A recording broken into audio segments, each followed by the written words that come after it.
ಪರಶುರಾಮ ಕ್ಷೇತ್ರವಾದ ಕರ್ನಾಟಕದ ಕರಾವಳಿಯು ಕೆಲವೊಂದು ಅದ್ಭುತ ಘಟನೆಗಳಿಗೆ ಸಾಕ್ಷಿಯಾಗಿದೆ.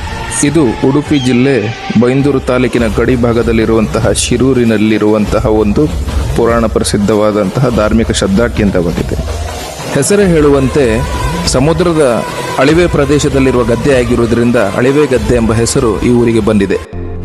ಇತಿಹಾಸದ ಪ್ರಕಾರ ಕಾಶಿಯಿಂದ 850 ವರ್ಷದ ಹಿಂದೆ ಗಣಪತಿಯನ್ನು ತಂದು ಇಲ್ಲಿನ ಪ್ರಮುಖರು ಪೂಜಿಸಲು ಪ್ರಾರಂಭ ಮಾಡುತ್ತಾರೆ.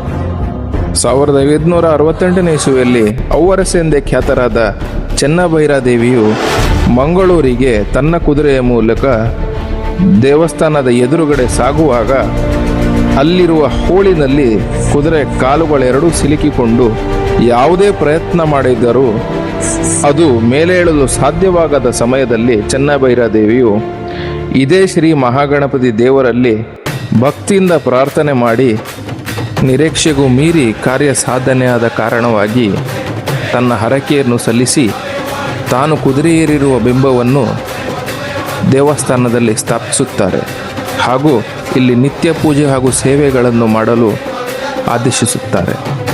ಗ್ರಾಮಸ್ಥರೆಲ್ಲರೂ ಸೇರಿ ಶ್ರೀ ಮಹಾಗಣಪತಿ ದೇವರ ಪುನರ್ ಪ್ರತಿಷ್ಠಾಪನೆ ಹಾಗೂ ಬ್ರಹ್ಮಕಲಶ ಸೇವಾ ಕಾರ್ಯವನ್ನು ನೆರವೇರಿಸಿದ್ದಾರೆ.